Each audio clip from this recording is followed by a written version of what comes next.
Hi, I'm Kaiser Ryu, and it's spooky season. What's a better time to play some horror games, right?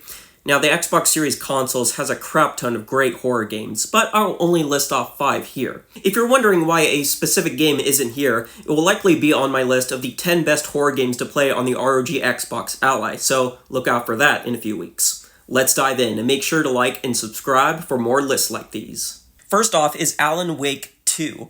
This is not only a great horror title on its own, but a fantastic tech showcase for these next-gen consoles, looking absolutely incredible. The storyline is a masterpiece, plain and simple, being very Lynchian, challenging you to understand what everything means. It's best to play Alan Wake 1 first, but I think it's possible to jump straight into Alan Wake 2. The story isn't too gatekeeping like Silent Hill 3, where you practically need to play the first game to understand the story.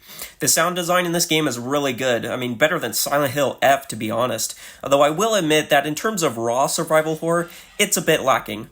However, that's where our next game comes into play.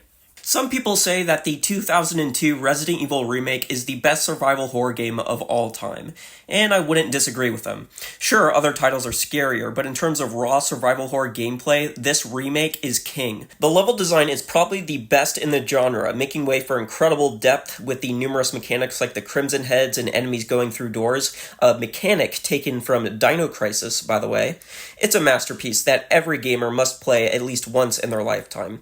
The only problem is that I played it so many times that I don't really get anything out of it anymore. It's boring to me now, but this next game doesn't suffer the same issue. Earlier on X, I saw a journalist state that Silent Hill 2 and 3 aren't available on modern platforms, which isn't true. The Silent Hill HD collection containing both of those games remain available on the Xbox Store for $30. I would wait for a sale because for $30 you might as well get these games running on PC, which is absolutely possible, even if it is a pain. This remastered collection is notorious for its poor quality, but in my opinion, neutered Silent Hill 2 and 3 is still better than Silent Hill F. You can absolutely fall in love with these games, even through the HD collection. And sure, later, you can get them running on PC or play them on PS2 if you have the money for physical copies, which ain't cheap. These are still two of the best horror games ever made, and they're still scary even through this bastardized port. Next up is Dead Space. Frankly, you can play either the original or remake. Both are on Game Pass, and while I prefer the original due to its 80s horror movie visual style compared to the cleaner, modernized remake, they're both fantastic.